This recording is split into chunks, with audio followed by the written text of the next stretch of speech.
joining this webinar where we're going to talk about what do you think fits in more in your delivery and what works better? Is it people-centric or process-centric? And I would like to pass my gratitude to my two team members who will be my co-facilitator on this webinar. I've got one who is from India, sitting in our Indian office, and one from our Philippines team. So Sagar and Martina, they both are AVP of operations, managing day in and day out the optimum value delivery to our clients across the globe. So thank you, Sagar. Thank you, Martina, for joining this webinar. And it's a Thank you, pleasure sir. of having you. Thank you for having Thank us. you. Pleasure. So let's start with our webinar where the first question that I have, the most critical one for mostly all of us, is how do you prefer your coffee? So let me just throw this question to you, Sagar. Sagar, when you go to a coffee shop, how do you order your coffee? So, Saif, I like my coffee, like how I like my processes strong, no sugar, and impossible to mess up. A simple, plain black coffee. Wow, that sounds good. And that's really good for your liver as well Yeah. as detox your liver. Perfect. And how about you, Martina? How do you like your coffee? Yeah, so mine is definitely personalized, my own concoction, specially made for me. Oh, perfect. Awesome. So this is where we have two different individuals having two different set of requirements, but eventually all they want is that caffeine getting into their body, giving the dopamine release, and making them ready for work. So this is where we're going to talk about it could be your company leaning on to people or on process, but I'm sure the end goal is to get the optimum value from it. So in order to dive deeper into it, we're going to throw a poll, which would be popping up on your screen. And the question would be, the first one is, what percentage of your organization have a defined SOP?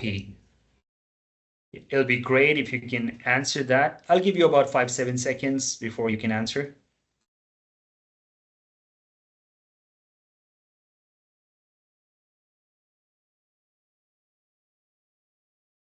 The next question that we have, to what extent do employees have the autonomy to override standard processes with sound judgment?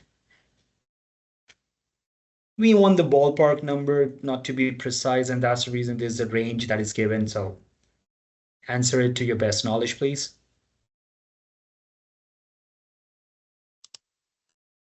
And the third one, how well does your operation maintain effectiveness in the absence of key team members? So these are some polls. We'll discuss the answers once everybody has voted. So we've got the results, and you can see percentage of operations have defined SOPs. The counts are still moving up and down, but it's somewhere between the range of 60 to 100%. That's a majority of it, I would say. So that's a good thing because you need the SOPs to get the work executed in the perfect way. All right, so we can see predominantly more so people are on the process side. Well, it's the right thing as well because you need the processes in order to execute and be it streamlined, be there. Now, the only caveat that comes in when there are some companies which are leaning more on the process side and less on the people side, they lose the human touch. So I would invite my team members out here to elaborate more on that. And so Martina, would you like to talk about the key activities where you need the SOPs as well as the people-centric approach? Sure, absolutely. Thank you, Seth. So I guess, before we dive deeper into the session, I just want to take a moment to, I guess, talk about the reality that we often see in the world of recruitment operations, right? And this is especially for those of us supporting staffing firms. So at IMS People Possible, we are an outsourced recruitment partner or service provider, and we definitely work with a variety of clients across the globe. right? And there's actually one common thread that we normally notice. We see that, there are certain aspects of the staffing operation that absolutely need to run like clockwork. Meaning to say that it really requires structure, precision, and really standardized SOPs, right? But on the flip side, there are also, that area where, the human touch, like context, empathy, relationship building, or judgment really makes all the difference, no? So let's look Absolutely. into that further. If we can maybe focus our attention on the left side of the screen. So you can see here activities like say onboarding checks, payroll, and benefits administration, and performance tracking and reporting.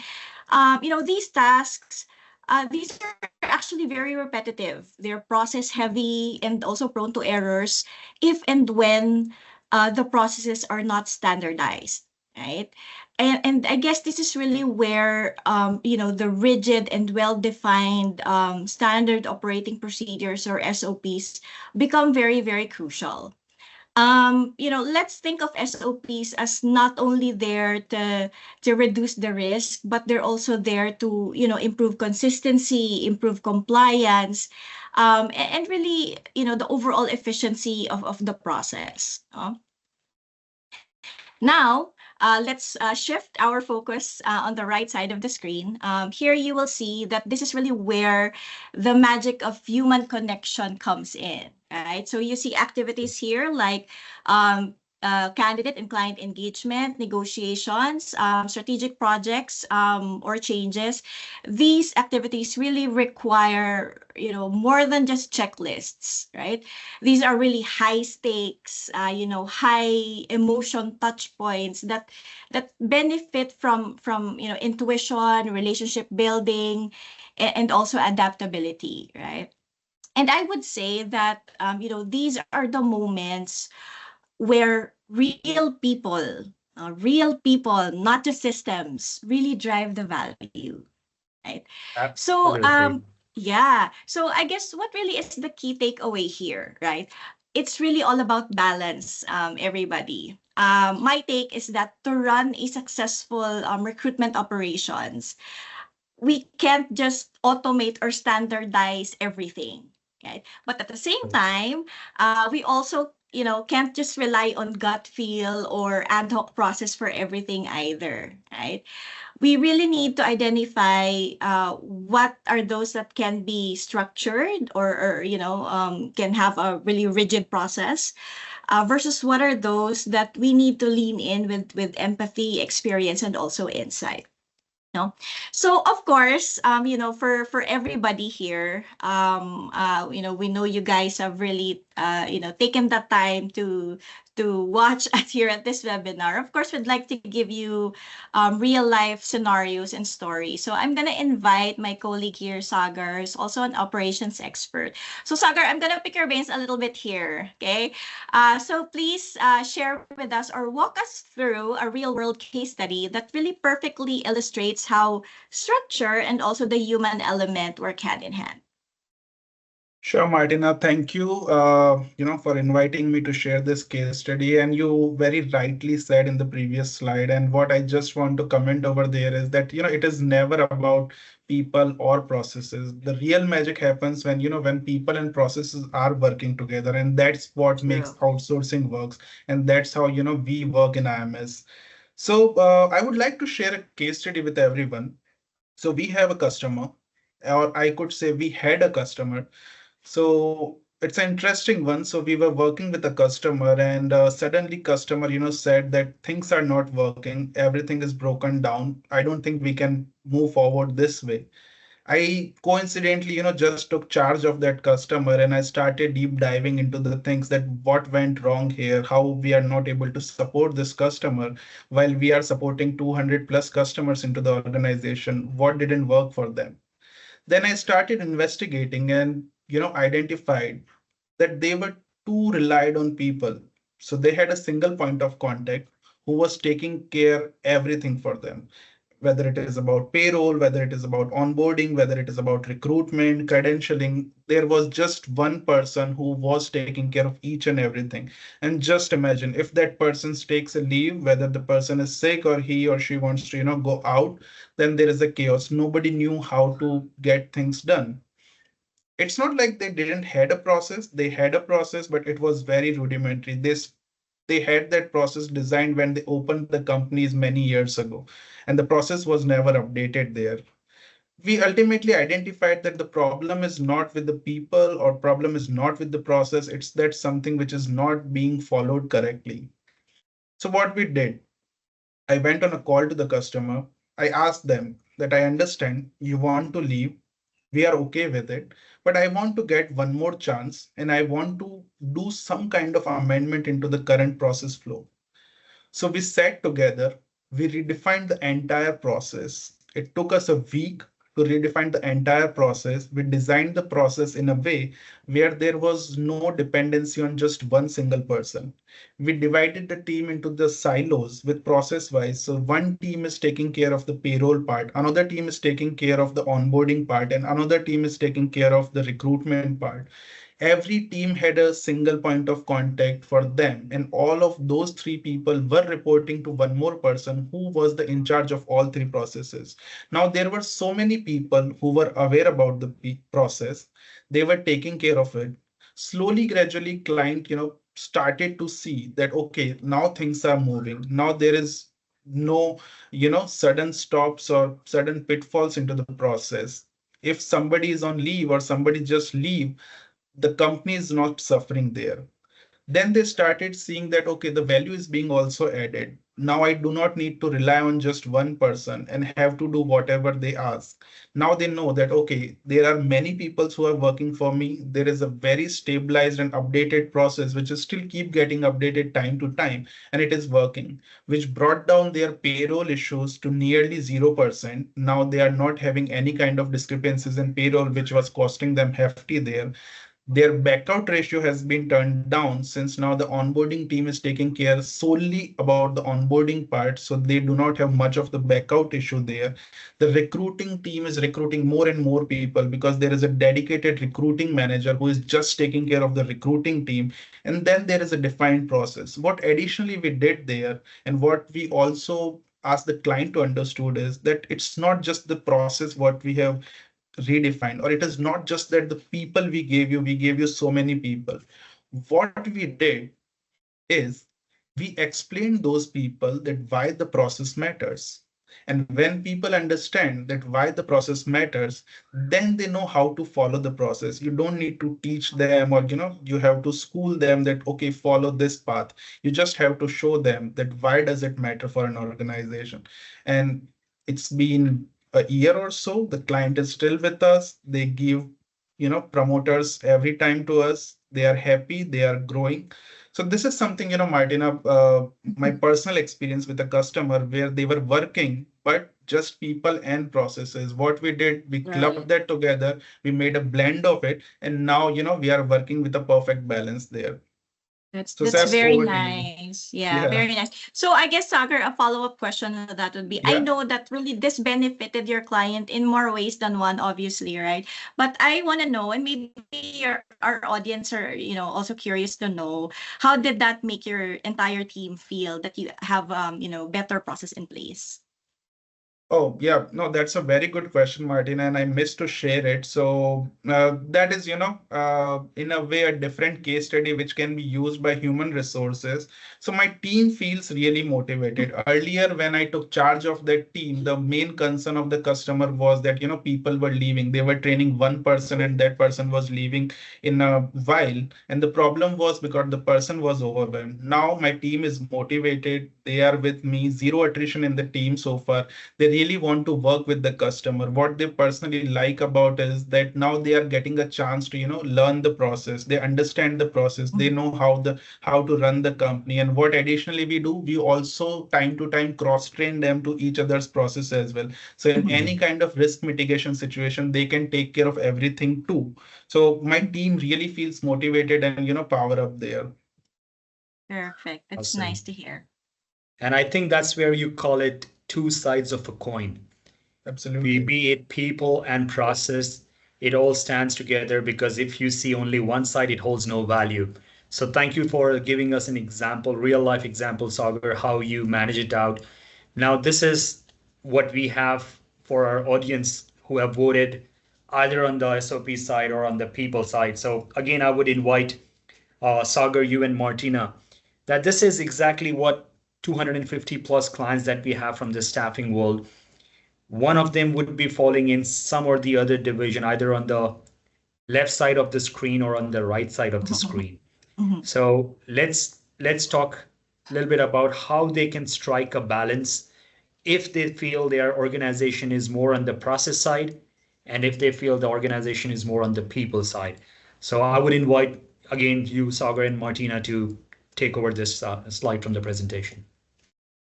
Sure, certainly, Seth. And Martina, if it is okay, I would like to start. This Yeah, is, go ahead. one of the this is one of the favorite subject of mine where I see, that whenever we onboard a new customer, they fall, in any one of this bucket. Either they have a very robust process, they come up, with a very extensive and very proficient process, which we also appreciate, but where they lack, either they lack on the people side or, sometimes they have a very good team who really love to work with the outsourcing companies, but they lack somewhere on the process side. So I would like to first start with the companies, which has process but lacking on the people, and that's where IMS fits in.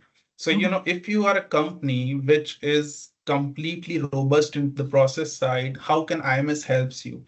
So if you have a process ready, we can help you with people.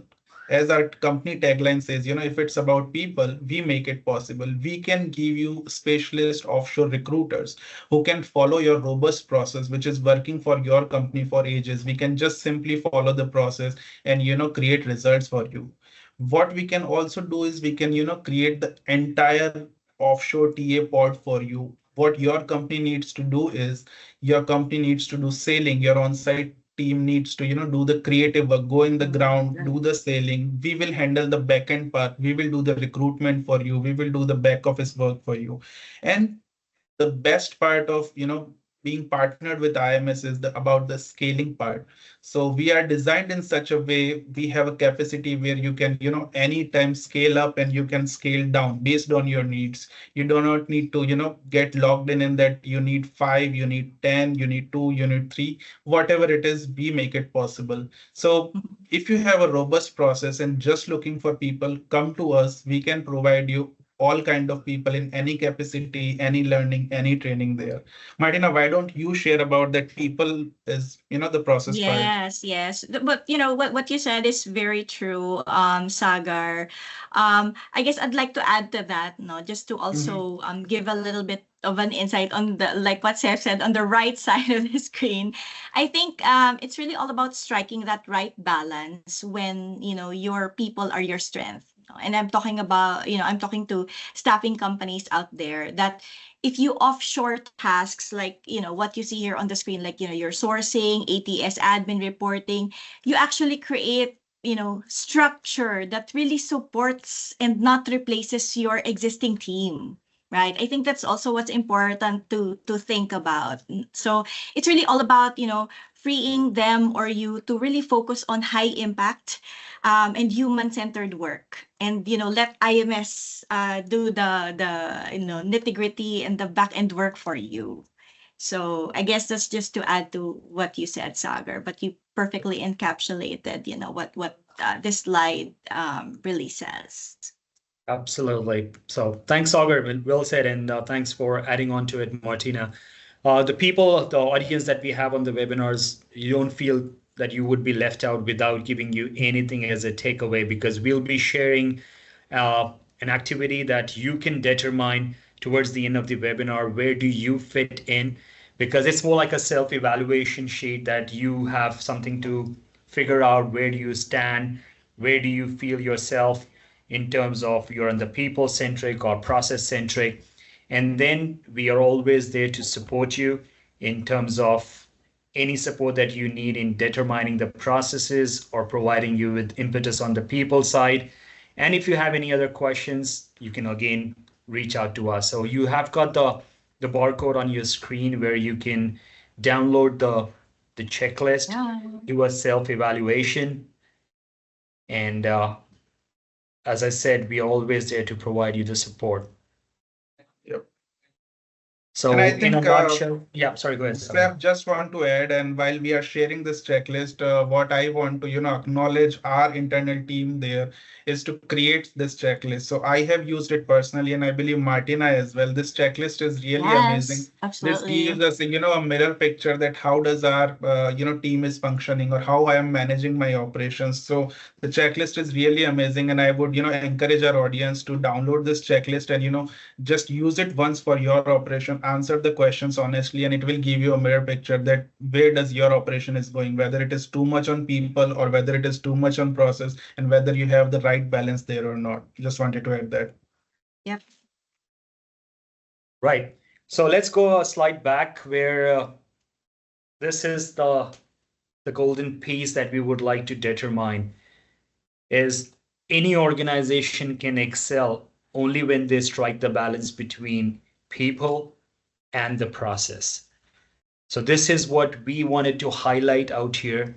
There are companies like the Googles of the world and the Amazons of the world. They have not grown stupendously in this market just by following any one side. So we highly recommend that you determine where do you feel your organization is leaning onto and how you can grab the other pillar and strike a perfect balance.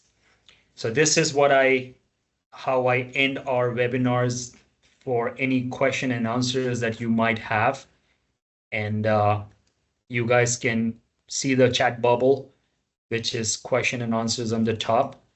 You can pose a question right now. And if you want us to answer, so we have got a question.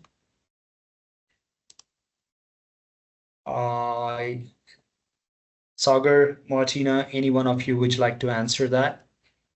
So I think the question was, how would I think the question was, how would I know which side is important for my business, people or SOPs? I think we did make mention earlier that what's important is you really assess where you are at right now, and really assess, your business, your process to see, which one really needs very robust SOPs, but also what are those items or aspect in your business that may need a little bit more, context, and judgment and whatnot. So really, it's all about finding the perfect balance. But maybe to help guide you to understand or to know which one is important, you can actually refer to the checklist that we've provided to you. That's actually a great way to initially, do an initial assessment, because that can actually go along, a long, long way. Perfect. I think we've got another question. Sagar, would you like to answer that, please? Sure, certainly. And before I answer that question, I also want to add on the first question. This is a very important question, I would say, that how do I know? That how is very important. So, just in a nutshell, a cheat sheet which I personally use, and what I would like to give to my audience as well. So you ask yourself that where does the most bottlenecks happen in your organization or in your team? If you feel that you are struggling in the execution part or the executions are inconsistent, you need stronger SOPs there. Or if you feel that when you are speaking with the team or when you are speaking with your customers, that the engagement part is low, creativity part is low, ownership part is low, that's where you need to invest more into the people part. So I hope that also helps there. Yep. And the next question is, can't people make their own small processes and work ahead? So yeah, if I got the question correctly, so yes, people creating their, own microprocesses is actually a sign of ownership, I would say. But what the key is that there should be alignment with the bigger SOPs. So you can create of always your own small processes there, but the bigger goal is it should align with the company's SOPs or the organization's SOPs or the end goal. So what happens is, the structure what we create in the team, it gives the direction. And then again, we again come to the people part too, and then people bring the optimization who are following the processes. So when, both and everything works in a sync, then when the performance really scales there. So of course you can create your own small processes there, but always keep in mind, align it with the bigger goal, the bigger picture of the organization or whichever team you are working for. Hope that helps. Well said, Sagar. And always remember, you always have a destination, which is the final one, but there are milestones. So that milestones let you know how far you are from your destinations. And so these smaller SOPs could be the milestones that you create in terms of reaching out to your organization's end goal, which is the destination. So I think well said, Sagar. That was great insight about that question. So do we have any more questions from the audience? We still have about 5 minutes. All right, we have got one that says, it's complicated in staffing business. Can't exactly differentiate people from process. How do your clients offshore functions to you? I think that's a great question. Again, I would like my exceptional leaders from the delivery side to answer that. So any one of you, Sagar or Martina, can pick that up, please. Martina can go ahead with this one. I can take the next one. I can see there is one more question after that. Right. So the question here was, it's complicated in staffing business. Can't exactly differentiate people from process. How do your clients offshore functions to you? So maybe let me just give usual examples of how some staffing companies who come to us and how we normally onboard them into our process. Initially, we have a checklist also that we follow. We call it like an implementations checklist. This actually helps us scope, the requirements of the client, if they have existing processes, and what currently is existing with them at the moment. So in that case, then we would know, do you have a well-defined process, or is it just functioning mainly because of how people usually do it and how people normally want and like to do it? So I guess, by making sure that we scope that properly, we also set right expectations, not just for the client, but also for ourselves, that this is how, this is what is so, right?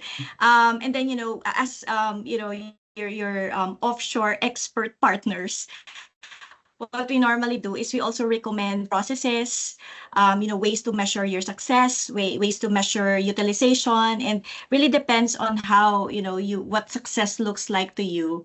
That's how we normally, suggest and recommend processes, or maybe how things work and how, your onshore team should be managing us. Because at the end of the day, we're not just, your people from offshore, but we're actually an extension of your business. So we want to make sure that, when we work together, it's something that's very collaborative, and it's something that, going to be a win-win situation for both you and also for IMS. Thank you, Martina. That was a good Thanks, one. Martina. Well said. I think we have so many questions. I hope I am picking in order. So the next one is, what support is given to employees who struggle to follow complex or changing SOPs? So we treat our SOPs as living guides, not rigid rule books. So again, as we said, there has to be a balance between people and processes. So we just, don't follow it like it's a holy book and we have to simply just follow it. And as I earlier mentioned, whenever we teach any process to any person, we first create the why this needs to be followed. So when people know why, then the how becomes very easy for them. They are now attached to a bigger goal, SF set destination. Apart from that, what we do, we just do not hand over the SOP or the book to the resources that follow this. What we do is we provide one-on-one coaching to the people. We also provide simple visual guide. We have an excellent training team, a full-fledged L&D team who use the and full use of the technology and do a full training and teach those processes to people. We also have a buddy support system here as well, where a mentor train only a bunch of people. And for all kind of SOPs which keeps get changing, we also do quick refreshers. So our training team also works there. So we work in a trainer program. Our trainer gets trained and then they keep training the resources again and again wherever they feel. We do not leave anyone behind. And as what I follow is that my goal is not just to make people compliant about a process. It's about like giving them the clarity and the most importantly confidence to follow that process. So this is how we help our resources. Awesome. Thank you, Sagar. I think that was a great insight on how we, because this is a very usual question that we come across a lot of time with our staffing domain. Yeah. Like, how do you keep on changing the SOPs and how you keep up with that? So we have the next question is, how can a new process be effectively introduced in a company that tends to resist change?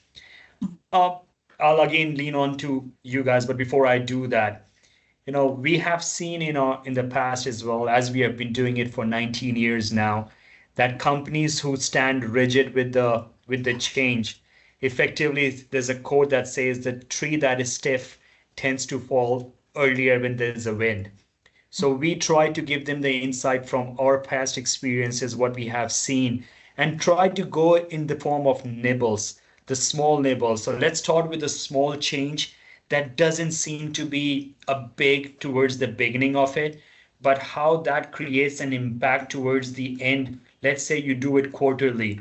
You monitor the performance by making the small tweak in the SOP, a change. You keep on monitoring it towards the end of the quarter. Quarter by quarter, you increase the change in the SOPs. And by the end of the year, you highlight the result that has come with a small change. And I'm sure every organization wants to flourish. It's not about getting the cherry point on how rigid you are, but it's how successful you are or you want to be. So this is something we're very, again, just want to highlight on this particular question that this is where the perfect balance of people and process come into the play. Correct. And this is where, this is what we have mastered it and what we try to deliver. And this is what we encourage to everybody that's there on this webinar, how to find the perfect balance of coffee and sugar and water in terms of the successful delivery. So I hope I've answered that question, but if I've missed out something, Sagar or Martina, would you like to add, or we can move down to the next one? I think we can move on to the next one, Seth and Sagar, and I think part of I would say I'd like to answer the next question about how can a new process be effectively introduced in a new company that tends to resist change. I think this is no stranger to us that there will be some companies who are, I guess, very resistant to change. Like what you said, Sagar, it's all about explaining the why. No, but I guess to add to that, what's also important is that we always link it to an outcome, right? So explaining the why, yes, of course, that's very important, and that's something that we should be able to explain and to create, whether it's for our client or maybe even for our own employees, right? In any given situation, I'd say. But at the same time, if you're able to explain the why and link it to an outcome, it could be as simple as okay, so if you do this, the why to that is the outcome would be candidate satisfaction or compliance or client trust. So if you're able to link to that, I think that's really how individuals will really realize the value of why certain change is needed. Perfect. Well said, Thanks, Martina, for adding on to it.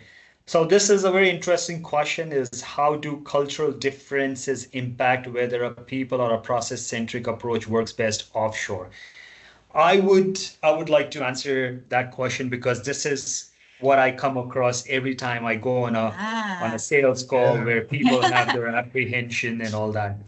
So what works best is when you don't consider your business is getting offshored, because it's all about the mindset. when you have that mental blockage about, okay, this is someone who is doing some work thousands of miles away, you already have blocked your mind in a way that, okay, that the outcome is not going to be what you expect and all that. What we do is and like this is, I'm talking about for IMS, but this is something what offshoring is all about, or something where we strike the perfect balances. You give us something that you feel you would like to try out first, something which is not on the top priority of your workflow right now, in order to figure out where do we stand and how do we deliver, be it people or process centric approach. We imbibe it in a way that it runs in our DNA. We provide white label service. So when we reach out to our candidates in the market, it's on the name of the staffing company that we provide support with. So this is how we mix it, as if we are, when you, it's a, I like to use an analogy where when you order for a sugar in your coffee, and when you pour the sugar and you stir it, then if I ask you, can you distinguish the sugar from the coffee? Unless and until you have a lab where you can do it in the microscopic way, I'm sure you cannot. So in the same way, when you give your process to us, we tend to blend in like sugar in your coffee. We work seamlessly, giving you that sweetness and ensuring that you're getting that nicotine kick in the morning when you have the first sip. So I would like to add something that no doubt you need the SOPs, no doubt you need the people, but when it is something about IMS, what we do, we try to find the balance of moving ahead with the people and the process. Yep. Say hi, everyone. Say hi, everybody. Hi from the Philippines. So that's what we do. And thank you, everyone, for joining this. You have the email that you would like to throw any questions. It was pleasure having you on this webinar, and we hope that we have added some value in this 40 minutes of conversation. And you guys have a great day. Thank you once again for being a part of this webinar. Thank you, everybody. Thank you, Have a Seth. great Thank you, day. everyone. Thanks, Thank you. Thanks for Alfred. attending. Bye.